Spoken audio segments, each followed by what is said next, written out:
I found myself trapped inside a sweet and fluffy campus novel. The heroine, Hazel, disguises herself as a boy to attend an all-boys school. After an accident, her roommate Wright discovers her true gender, leading to a humorous and lighthearted enemies-to-lovers plot. But the last 10 chapters of this story took a bizarre turn. It seems the author either tried to deepen the theme, or just had a random moment of creativity. Suddenly, a group of people kidnapped Hazel and the supporting character Kara. Hazel managed to escape, but due to her terrible sense of direction, she pointed the rescuers the wrong way, and Kara was thrown into the sea, never to be found. Hazel believed she had caused Kara's death and fell into despair, leaving the hero. Fast forward 10 years, and they reunite in a foreign land, naming their daughter Kara. Unfortunately, I ended up in the exact moment they were kidnapped, in a desolate, empty warehouse. I faced 4 burly men with black hoods, and a handsome young man who, like me, was bound to a post and unconscious. As soon as I opened my eyes and took in the scene,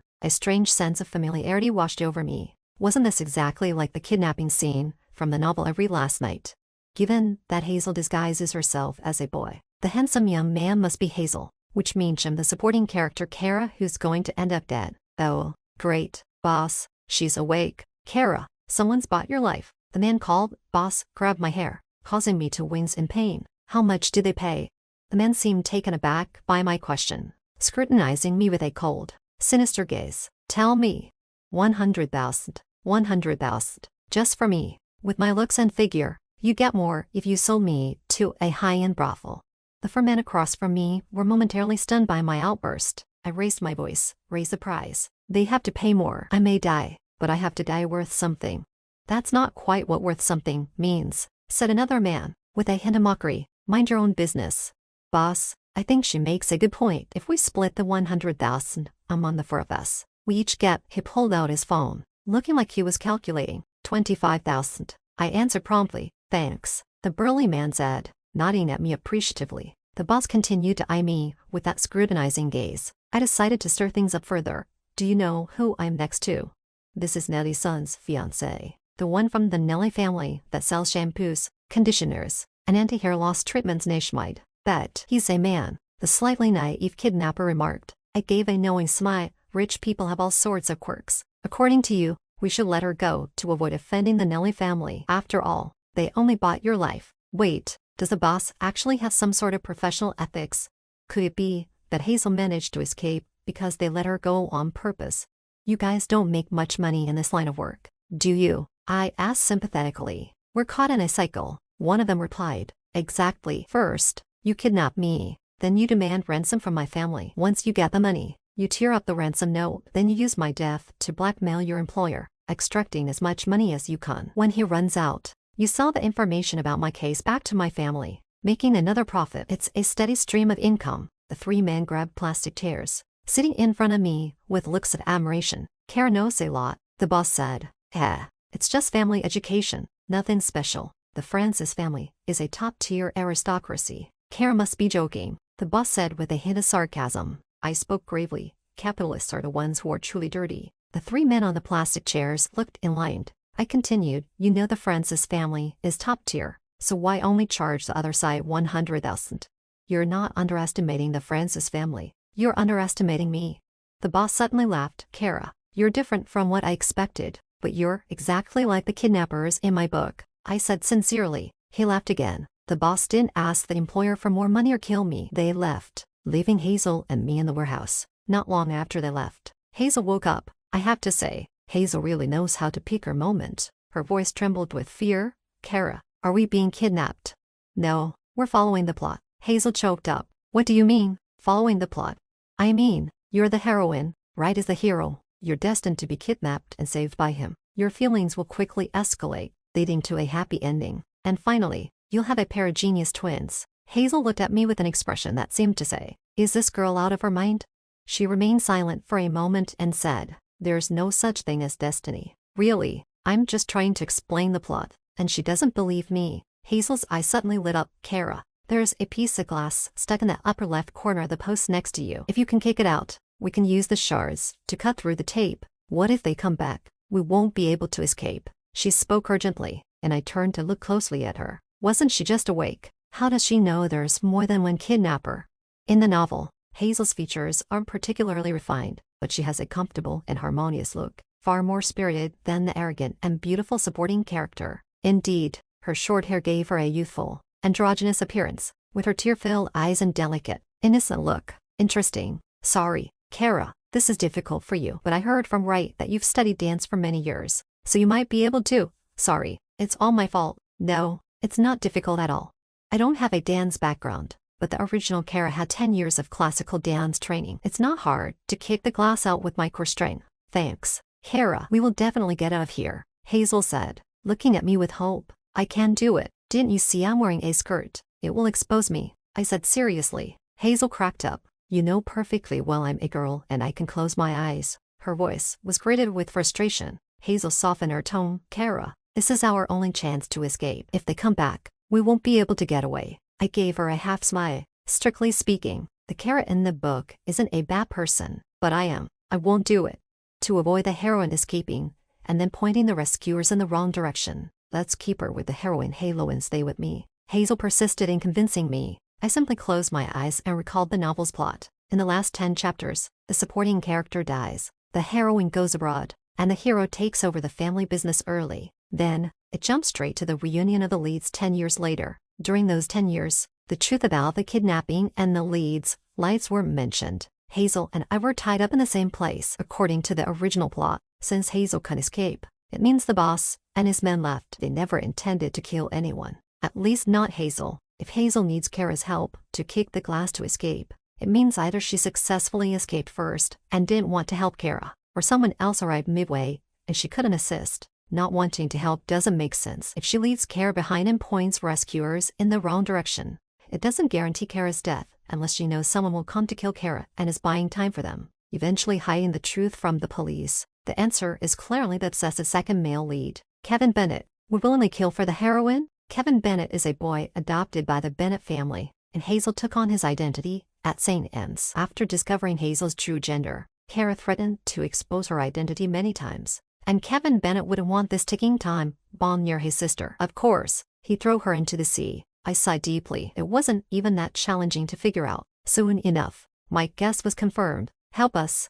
The warehouse door opened, and someone entered with a flashlight. I was groggy, and the light flashed onto my face. As I opened my eyes, I became alert. This second male lead looks incredibly handsome, with perfect facial features, well-defined lines, a sharp nose, autumn-like eyes, and a beautiful smile. He's like a walking ideal type, not a sickly second male lead, and else clearly my ideal male guest. I stared at him, but he ignored me and went straight to Hazel to remove her tape. Hang in there. Peeling off the tape was painful, and Hazel gasped softly. I followed up with a feigned delicate tone. Big brother, be gentle when you're peeling it off. I'm scared of pain. This is my brother, Hazel said, with a tone that was clearly less than pleased, probably due to my earlier refusal to help. I smiled nonchalantly. In that case, I'll agree to help you, but only if you give me your brother in exchange.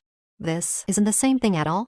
Hazel turned red-faced and didn't deny her relationship with Wright. Kevin Bennett paused in his task of removing the tape from Hazel. I couldn't shake the feeling that Kevin Bennett wasn't planning to kill me after all. Sure enough, once Hazel was free, he started helping me with my tape. How funny. It wasn't painful at all. Hazel just likes to exaggerate. The tape on my wrist was manageable, but since I was wearing a short skirt, when he worked on the tape around my ankles, his warm breath on my legs felt tingly. I couldn't help teasing him. Don't look up, or you'll see something you shouldn't. Kevin Bennett stood up, his voice cold.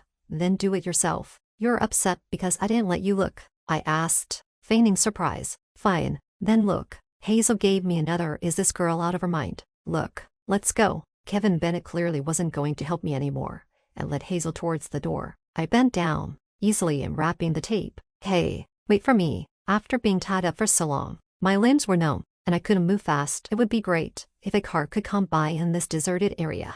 Just as I was having this thought, the whir of a heavy motorcycle came from not far away, and it came to a screeching halt nearby. The man on the bike, wearing a helmet, swung his long legs off the bike and let the pricey vehicle fall into the grass. Hazel, feeling shy, lowered her head. Was there even a need to ask? It had to be the male lead, right? Next up was the classic scene where the leads, having survived a crisis, confess their feelings and shower each other with affection. Sure enough, Wright abandoned the bike, ran quickly to our spot, and then tightly embraced me. Wait, he's hugging me. Kara, I'm so sorry. I'm so sorry. I'm so glad you're okay. I'm sorry. I was stunned. Here was the male lead, acting unusually emotional. Behind me were the female lead and the male supporting character, glaring at us with murderous intent. I was fine, but I was about to be in trouble. I pushed him away, tears in my eyes. Right. Don't worry, I won't bother you anymore. Taking advantage of his stunned state, I gathered all my strength, ran to the motorcycle, straightened it up, got on, and started it. Broom. One reason I didn't want to walk was that I used the moment of mounting the bike to show the Bennett siblings' eyes. I was actually wearing safety shorts. In no time, I vanished over the horizon, leaving the three of them dumbfounded. But I wasn't as cheerful as I looked, because I had no idea where the Francis family lived. With my wallet and phone gone, I had no money, so I decided to sell Wright's motorcycle. I remembered that Kevin Bennett had opened a repair shop after dropping out of school. The name was easy to remember. What a coincidence. Have you ever seen one of those small breakfast joints, with just storefronts merged together and blackened walls? Kevin Bennett's repair shop was somewhat like that, minus the open kitchen and a few tables. A burly man stood at the entrance, bald, wearing a white tank top, and expressionlessly slurping noodles. He had a big head, a thick neck, and to be honest, looked like a cook. It made me want to shout with full gusto, "Hey, boss, give me a bowl of noodles." But I couldn't. I patted his bald shoulder and whispered, "Did you see that bike across the street? Make an offer." The bald man was startled by my unexpected question. His eyes widened like bells, and the noodles got stuck in his throat, causing him to cough violently. Cough, cough, cough, cough, cough. "Hey, are you okay?" I kindly patted his back a few times. His face turned red from coughing, and he avoided my hand, rushing upstairs while coughing his lungs out. I felt guilty. Before long, a tall, thin man came out. "Hello, miss, we don't offer that service. Please leave." He had a standard smile, speaking clearly and forcefully, resembling a scammer's voice from a robocall. I pointed to the motorcycle across the street. That bike cut off to zeros from the market price. His smile faltered. "Please wait a moment." Then he disappeared, exhausted and hungry. I Saturday in the spot the bald man had just occupied. No need to guess. The tall man must have gone to call Kevin Bennett. What's there to call about? Might as well just get me a bowl of noodles. I was starving. "Miss, our boss agreed, but you'll need to wait until he returns. We'll handle payment and delivery together." I was so tired I just nodded. By the time they came back, it would be morning. "Sure, no problem. Where's your boss's room?" "First room on the left on the second floor." I yawned. "Make sure to bring a bowl of noodles up when you're done." The tall man was taken aback. "But won't the noodles get soggy?" "No, I'm the one eating them." I rubbed my neck and casually went upstairs. The bald man seemed anxious and tried to stop me, but was held back by the tall man. "All right, I'll bring them up later." Halfway up the stairs, I suddenly wondered, "Hey, do you guys manage the repair shop with just 2 people?" The bald man tried to speak, but the tall man cut him off. "We also have the boss with 3 people. There's not much work." "I see." The bald man was clearly frustrated and said sharply, "Third brother, why didn't you let me stop her? Kevin's room is never allowed to be entered." The tall man gave him a hard knock on the head. "Wooden head." Kevin said, "Not to make things difficult for her. Hurry and cook the noodles. Also, make me 2 extra eggs." Should we add eggs to her noodles? Are you stupid or what? I had assumed the male's second lead's room would be painted entirely black, with him sleeping in the middle of a coffin every night. But no. Kevin Bennett's room looked like a child's room, decorated in excessively bright colors, with sky blue walls, pale yellow carpet, daisy-shaped nightlights, and even a corner full of stuffed animals all arranged neatly. I searched around to see if there was a crib. After pondering, I concluded that this bizarre decoration must be the work of the female lead. I was already getting annoyed. I deliberately rearranged the stuffed animals, turning their heads down like a row of inverted garlic. That felt better. Heavy motorcycles are hard to handle. The unfamiliar roads, the wind, and sweat made me feel dirty and smelly, in urgent need of a shower and a change of clothes. When I'd opened Kevin Bennett's wardrobe, I found only black clothes. If you didn't know better, you'd think he was playing a match -3 game, with no other options. I picked out a t-shirt and shorts. When I finally got to shower after a long day, I looked at myself in the mirror. Wow. I finally understood why I ended up in this book. Turns out the female supporting character not only had the same name as me but looked exactly like me. The rising steam covered the mirror slowly, and I absent-mindedly wiped it away. It was uncanny, so much so that it made me feel this world was both real and unreal. After a distracted shower, I had to wash my clothes. Noticing that Kevin Bennett's clothes had a pleasant scent, I made a mental note of the brand of laundry detergent. If the thrilling kidnapping made everything seem like a game, then the slowly clean clothes made it all seem like real life. Once I had finished these things, I suddenly remembered where was my noodles. I slammed the door open. Where are my noodles? Kevin Bennett stood in the hallway, holding a cigarette between his right fingers. The small flame burned quietly in the dim hallway light, like a spark of a star. His calm, cold gaze was as still as a deep pool. He said, "I ate your noodles." Bang. The door slammed shut. I absolutely did not want to appear before a man I hadn't even managed to get yet without any makeup.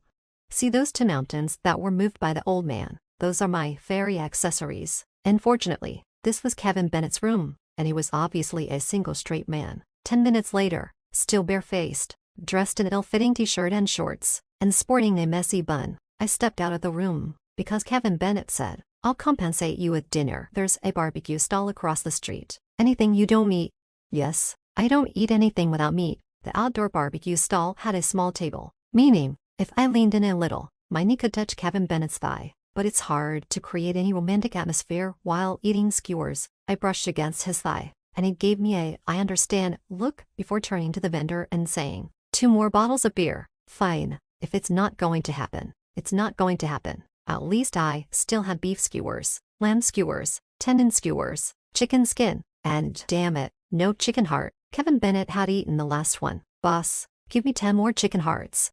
I defiantly took the last tendon skewer. "Boss, give me 10 more tendons." While speaking, Kevin Bennett's thin lips were glistening with red oil, looking quite kissable. No way. I still really wanted to win him over. Be it a delusion or an illusion, he was the only one who ignited my desires in this illusory world. Eventually, I couldn't eat anymore. Kevin Bennett stopped as well. "If the deal doesn't work out, that bike belongs to Wright." I raised an eyebrow. "What do you mean? Do you dislike Wright as the owner? Or do you dislike that I don't have the authority to dispose of it? Is there a difference?" "Yes, there is. If you dislike Wright as the owner, I can get you a new one, but it'll take time. If you dislike that I don't have the authority, you're wrong. I actually bought the bike myself, and just let him use it for a while." I smiled at him. Care waited a year for this model to please Wright, but no need to be too clear about it. Wright was just a hobbyist, while Kevin Bennett was a hardcore motorcycle enthusiast. I didn't believe he wouldn't be tempted. "All right, I'll buy this bike. Get me a new one too." Huh. It was the first time I clearly read Kevin Bennett's gaze, which said, "Of course, adults want both." Deal.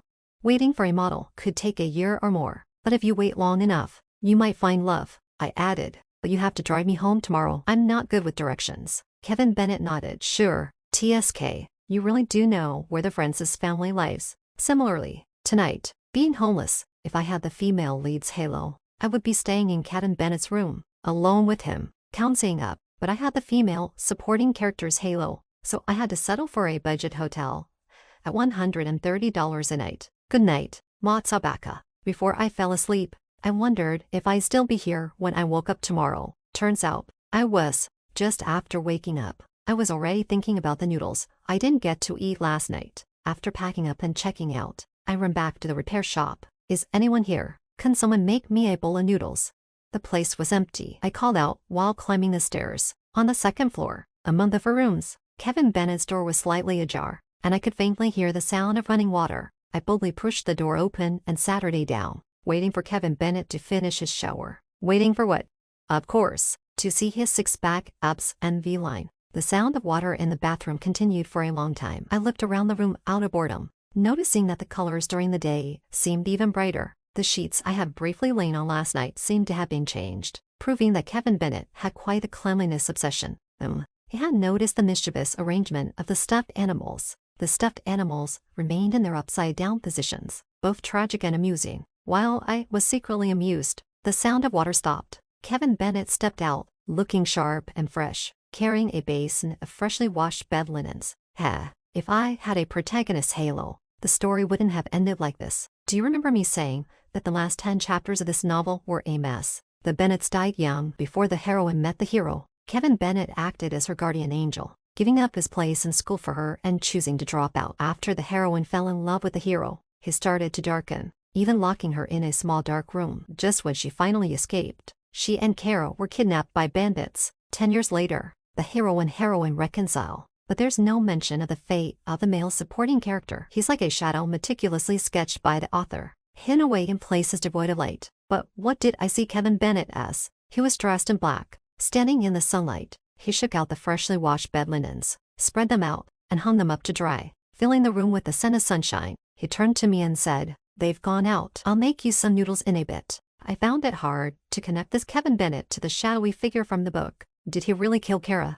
Honestly, Kevin Bennett's cooking skills are pretty average. After all, instant noodles with 2 eggs can't be that bad, nor can they be that good. By the way, did you decorate your room yourself? Yes. Kevin Bennett paused. It's based on the room I remember from my childhood. Childhood? Could it be before he was adopted by the Bennetts? Kara didn't know he wasn't Hazel's biological brother, so I didn't ask further. After finishing the noodles, he handed me a brown paper bag containing $100,000 and a new phone. "This is the amount we agreed on yesterday." Me. "A market price minus 2 zeros equals 100,000. So, what's the market value of that car?" Kevin Bennett didn't say anything. It was all too clear. $1 million motorcycle.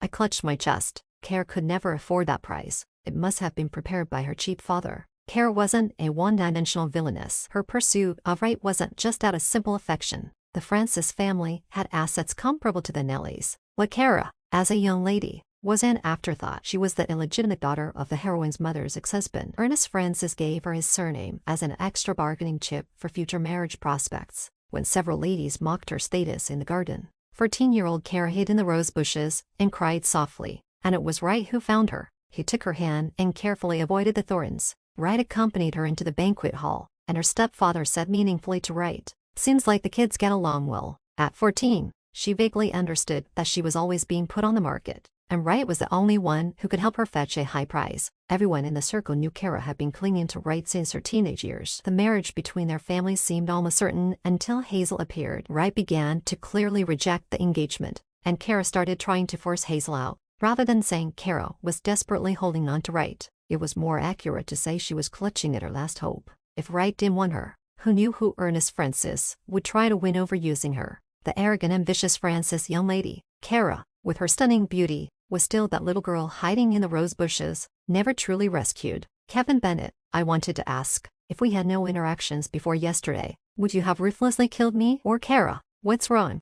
Kevin Bennett looked at me with calm eyes. "You know I've always been targeting Hazel, right?" "Yes. So, would you kill me for Hazel?" The bowl of noodles on the table, the dense sunlight, the sound of cicadas from the trees. I shouldn't have asked, but I felt bad if I asked. He would tell me the truth. Kevin Bennett remained as calm as the sea. He said, "I would warn you, and I would teach you a lesson. But I wouldn't kill you. My hands are dirty, but I would never use killing as a solution." I believed him, but I didn't know what to say. After a moment of silence, Kevin Bennett lowered his gaze, his raven black lashes concealing the emotions in his eyes. I awkwardly changed the subject. "Let's go. You promised to take me home." "Okay." Kevin Bennett is 6 Anna, and I'm 5'7". Riding the same small electric scooter together really looked like animal abuse. The warm midday breeze blew over, carrying a pleasant scent. I looked down and sniffed my collar. It's strange that, even though we used the same laundry detergent, my clothes didn't smell as good as his. I leaned closer to Kevin Bennett's shoulder and tentatively took a sniff. "So fragrant. Is this what Tang Sen's meat would smell like?" I sniffed again. "Stay still. Don't move around." Kevin Bennett's every word was scattered in the wind. Francis' estate is in a hillside villa area. I went through security with facial recognition, and the guard looked at the small electric scooter with a puzzled expression. Kevin Bennett skillfully dropped me off at the entrance to the Francis home. "Go on in." "Yeah, don't you have anything else to say to me?" He shook his head. "Then say goodbye." Kevin Bennett glanced at the Francis house's big door. "Goodbye, Kara." I nodded in satisfaction. "Goodbye. It's certain that we'll meet again, because I'm returning to the Francis home just to be kicked out." I started to eagerly rub my hands. After pressing the doorbell, a plain-looking woman opened the door. "Miss, what are you doing back today? Aren't you supposed to be skiing with Wright this week?" I nonchalantly made up a story. "Wright got snow blindness from playing too much, so we came back a few days early." Well, where's my mom?" "She's in the living room on the first floor, video calling with the young master." "Oh, right. Kara has a half-brother. He was sent abroad by Ernest Francis a long time ago." In the storyline 10 years later, he briefly appears, targeting Hazel, who was also abroad, leading to her losing her job and drowning her sorrows in a bar where she runs into Wright, who was abroad for a break. I followed the sound and saw a beautifully dressed woman, lying half reclined on the sofa with soft pillows, on a video call. The heroine's mother looked up at me. "You're back." "I'm video calling with Kale." "Wait a moment." I thought for a moment. "Mom, do you know what split personality is?" The heroine's mother, who had maintained her looks well, looked puzzled. Not really. Oh, then I have a split personality. The heroine's mother clearly understood this wasn't a good term. Kara, what are you crazy about? Don't you get it? Split personality, also known as madness. I shrugged. I'm crazy. Kara had thought about escaping Francis' control, but the heroine's mother constantly reminded her that without the Francis family, she was nothing. She pointed at Kara and scolded. I gave you such a beautiful face, and you can't even keep a man. What else can you do? But I'm not that Kara. I let the heroine's mother have it. I said I'm crazy, so I'm crazy. What do you want me to do if I'm not crazy? Does anyone care about me? I didn't even finish high school. No one wants me to wash dishes. What more do you want me to say? My hatred for you is like a stone. Chicken or egg first. You don't care. Schrodinger's cat. Is it dead or alive? You don't care. You only care about yourself. I'm a living person, living like a transparent person in the cold Francis home. I can't sleep for nights on end, wishing helplessly at the sun in the sky. What else can I do if not go crazy?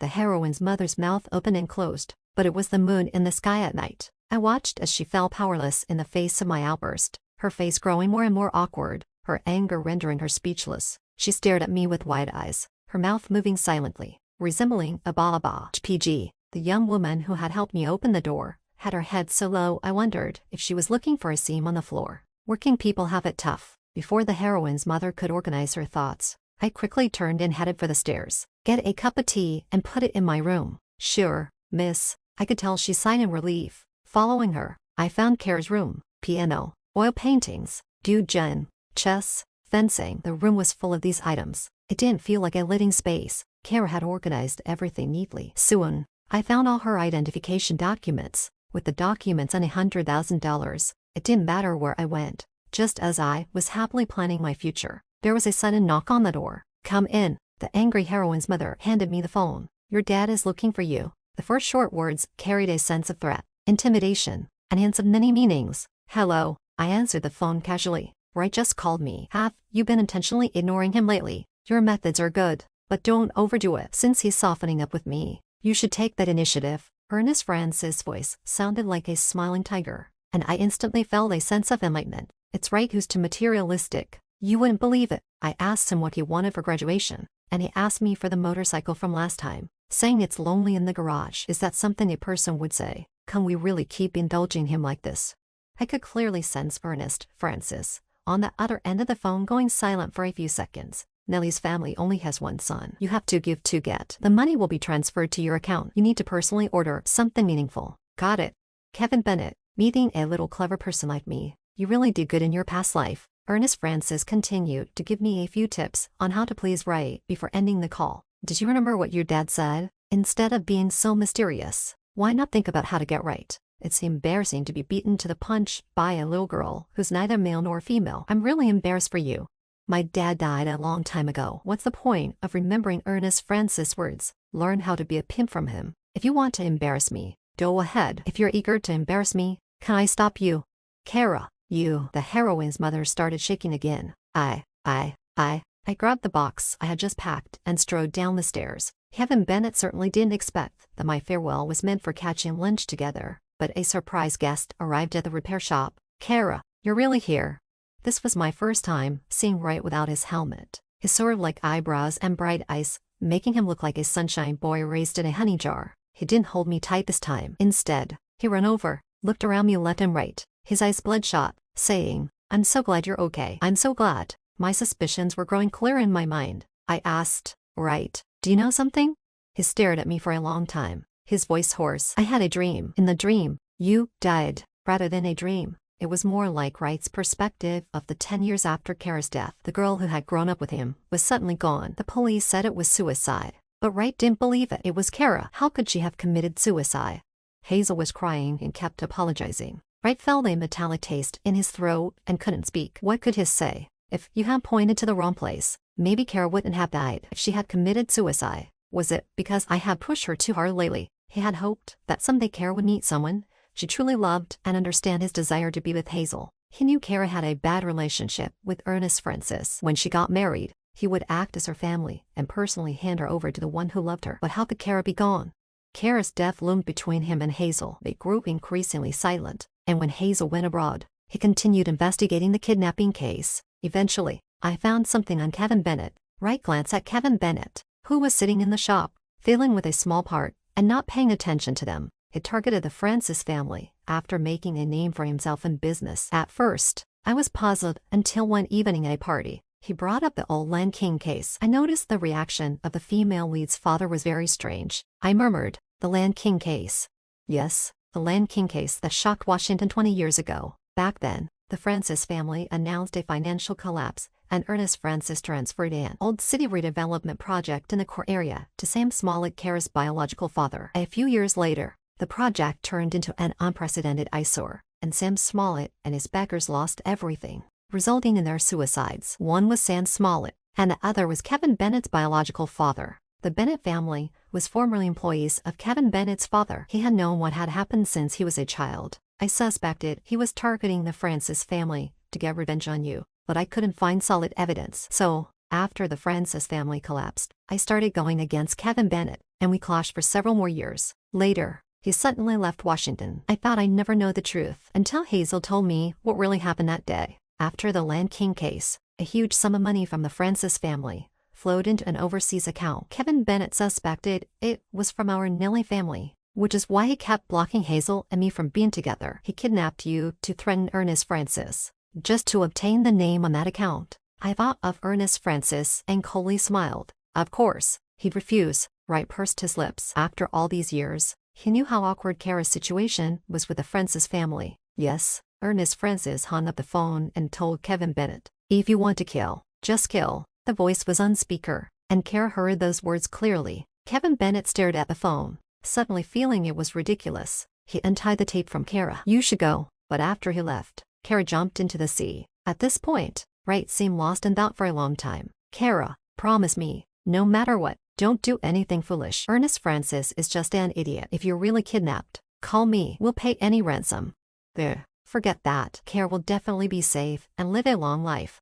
He spoke incoherently. I felt like crying. If the real Kara were here, she'd be so happy to hear this. It felt like a deep sleep. When I woke up, I found the kidnapping case had really come true, but thankfully, "You're okay." Wright had a look of profound relief on his face. I was suddenly speechless, but the real Kara was gone. Would she, like me, be in another time and space? I thought for a moment and asked him, "Do you know who's behind Ernest Francis?" Wright frowned. Burton Birdie. That was the result Kevin Bennett had discovered after a long time. Ernest Francis, Sam Smollett, Burton Birdie, once close friends. Burton Birdie went into politics, while Ernest Francis and Sam Smollett went into business. In the end, Sam Smollett committed suicide, and Ernest Francis and Burton Birdie went to prison. The outcome was rather lamentable. "Kara, do you want to tell Kevin Bennett?" I nodded. "Not only tell him, but I also want to help him, to avenge Kara and her biological father." After saying everything, Wright seemed to feel a lot lighter. He squinted at Kevin Bennett. "But I still don't like him." I understood. No protagonist would like the supporting character. He hesitated before speaking. "Kara, there's one more thing. Can you not blame Hazel for what I've told you?" Compared to the pure and kind heroine, Hazel, with her personal interests, intelligence, and principles, was easier for me to understand. I rolled my eyes. "Sure, but you have to promise me something too." I leaned close to his ear and whispered a few words. Wright's face turned beet red. Why are you saying that?" "Hazel and I, anyway. We don't tell anyone. I promise." I had intended to tease him further, but a loud crash came from the room. Boom. Wright and I looked at Kevin Bennett in unison. He looked extremely calm and said, "Sorry, I accidentally dropped something." Wright shared all the information about the Land King case with Kevin Bennett on behalf of the Nellie family. After Kevin Bennett thanked him, he went back to his room without saying a word. I followed him silently. I remember he had once said, this room was like his room from childhood, with such a bright color scheme. His parents must have hoped he could grow up carefree. Kevin Bennett stared at a toy corner and suddenly said, "I used to like putting my toys in word poses when I was a kid." His tone was filled with nostalgia. "You can still do that now." I pulled Kevin Bennett over and squatted in front of the toys. "Which toy is your favorite?" Kevin Bennett blinked, his long lashes fluttering like a butterfly. "I don't know." "Well, I'll choose first." "I want the blue bear." "I want the blue bear too." I hid the bear behind me. "No," I said, "I'd choose first. I want that one." Kevin Bennett wrapped his arms around my waist, reaching out to grab the bear with a sparkle in his eyes. We were very close, close enough for me to repeatedly catch a mysterious scent on him. Then, we named the toys, posed them, and played for a long time. Kevin Bennett, driven by hatred, had grown up quickly. Today, he was finally allowed to be a child again. We only went downstairs when we were starving. To our surprise, not only was Wright still there, but Hazel had also arrived. They were deep in conversation, both with very flushed faces. Definitely some gossip. Hazel awkwardly called me, Kara, can we talk alone for a moment? Why call me Kara? That's too formal. Just call me sister-in-law. I stole a glance at Kevin Bennett, who seemed to be ignoring us. Have you two eaten yet? The two opposite nodded dully. I turned to Kevin Bennett. Then we'll make noodles for the two of us. Hazel's pupils widened in shock. Sister, Kara, come over here. I followed her. Hazel, blushing under the tree, spoke very softly. Kara, why did you tell Wright about us having a baby on New Year's Eve in 10 years? I teased her. That. Which part? Her voice was even softer. Why did you make us have a baby? Because I really want to see a genius twin. I said it very seriously, and Hazel's face turned even redder. You're just talking nonsense. I wasn't talking nonsense. I'd even seen the meat scraps from your New Year's Eve. When I brought the blushing Hazel back, Kevin Bennett had already cooked the noodles. Maybe we were so hungry, but this time the taste was pretty good. Hazel, looking at the noodles with longing, said, my brother used to make this for me, just for convenience. So, I cheerfully drank a few more spoonfuls of soup. Before Wright and Hazel went back to school, they asked for my contact information. That's when I realized I only had a phone and hadn't gotten a SIM card yet. Kevin Bennett seemed to guess what I was about to say and said, the SIM card is installed. When I turned on the phone, sure enough, there was a number saved in the contacts labeled Kevin Bennett. I raised an eyebrow at him, and Kevin Bennett deliberately turned away. His ears red. Everyone's so easily embarrassed. It's like poking a shrimp nest. Kara had already been accepted into a good university in her sophomore year, but I wanted to take the college entrance exam. So Hazel and Wright came over every day to tutor me. Kevin Bennett and the others came and went from the shop early and late, and I hardly ever saw them. I asked Wright, how's Kevin doing? He always gave me an unreadable look. Eventually, I stopped asking. One night, after struggling with a problem and falling asleep on the desk, I woke up to find a blanket draped over me and two methods of solving the problem written on a note. In the lower right corner of the note were the flamboyant characters 7 Bennett, so arrogant. During this period, I stayed in Kevin Bennett's auto repair shop. There were 4 people in the shop: Kevin Bennett, a tall and skinny guy, a bald man, and a flower-sleeved guy I hadn't met before. Only the flower-sleeved guy didn't stay on the second floor. When Kevin Bennett formally introduced the 4 of them to me, I looked at him meaningfully. Those were the 4 who had kidnapped me. The tall, skinny guy laughed and said, no pain, no gain. It's all fate. I snorted, and the other 3 quickly disappeared. Kevin, I suddenly remembered their steel cargo to unload. Kevin, I'm going to eat. Kevin, I have a stomachache. I pinched his face hard. You even pulled my hair. Kevin Bennett looked innocent and pure. I asked him, weren't you supposed to use me to threaten Ernest Francis? Why didn't you find him? He recalled that day and said, I was planning to, but after talking with you, I didn't want to do it anymore. I don't even know why I gave up. He said, maybe sometimes it's just a matter of a change in thought. That night, I went to bed early. The next morning, I woke up in a completely unfamiliar room, and there was actually a man lying next to me. The person was dressed in a well-tailored suit, facing away from me, as if taking a short nap. Oh my God, am I wearing this again? I carefully stepped over him, but my foot slipped and thud. I ended up sitting right on top of him. Help, this awkward position. He didn't wake up, but his profile looks oddly familiar. I slowly leaned in to get a better look at his face. Oh my God, Kevin Bennett. Wait, this isn't Kevin Bennett. Although his features are similar, he looks much more mature and cold compared to Kevin Bennett. As I was in shock, he also opened his dazzling, peach blossom eyes. Kara. I suddenly had a bold guess that I end up 10 years into the future. I scrambled off the bed, and Kevin Bennett was sitting on the sofa, looking at me with a very displeased expression. His eyes were filled with suspicion and weariness. Nervously, I asked, why are you looking at me like that? Kevin Bennett said, look at your feet. Why am I floating in the air? Kevin Bennett's eyes now held a bit more sympathy, because you've been dead for 10 years. I understood now I'd somehow ended up 10 years into the original timeline. I didn't know how to explain this bizarre series of events, so I could only stare blankly. Kevin Bennett rubbed his temples. Do you have any last wishes? Hearing that, I felt even more frustrated. Yes, I still haven't slept with Kevin Bennett. His face stiffened. I clarify, not you, though you are you, but from a parallel universe. Kevin Bennett asked, are parallel universes real?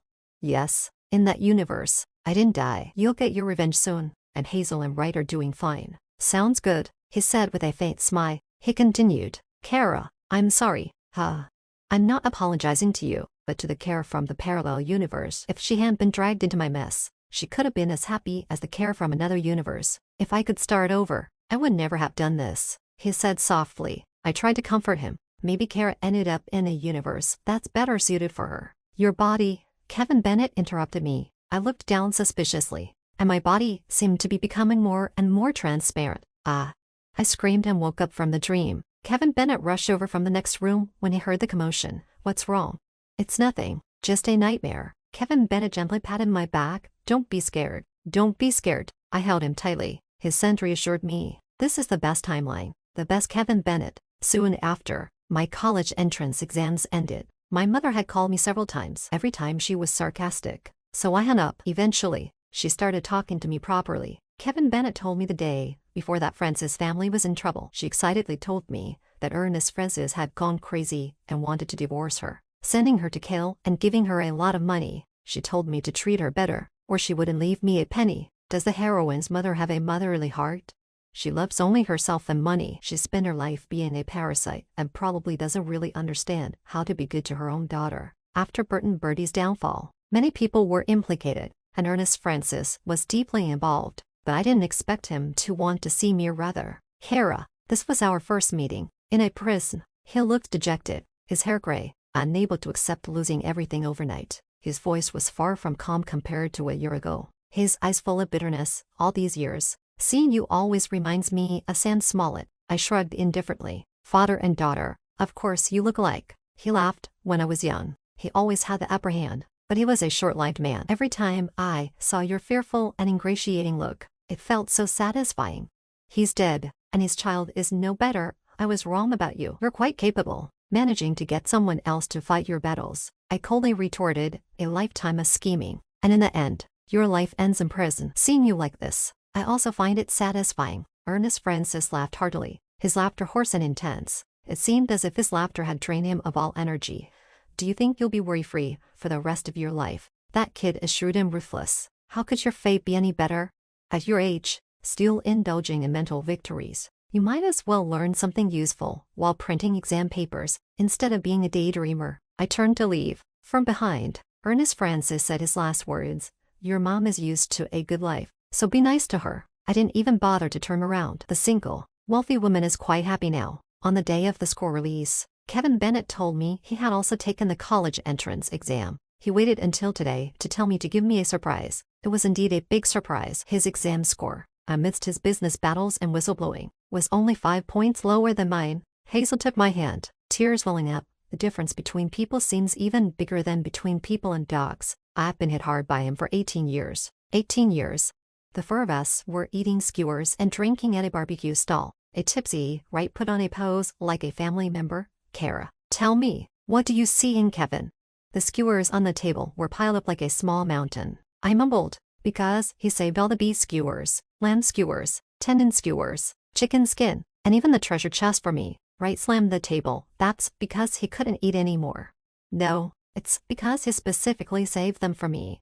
We argued back and forth, and suddenly Wright's eyes turned red. Kara, you've changed so much, he said. Kara, I was so afraid you'd be different, but seeing you so happy now, it's really great, truly great. Wright, unable to hold his liquor, cried and caused a scene. Hazel, amused, comforted him, and he eventually calmed down. In my drunken haze, I thought I saw a shooting star streak across the sky, and I opened my hand to catch it. As a result, I lost my balance and nearly fell off my chair. Kevin Bennett caught me. I looked at his youthful demeanor and mumbled, it's really nice. What? Kevin Bennett held me close and asked gently. His eyes were even more beautiful than the shooting star, and his lips looked incredibly kissable. This time, I kissed him. It's really nice. I met you, and you met me. The story ends here. Feel free to subscribe to the channel to stay updated with the latest content. New novels are updated every day.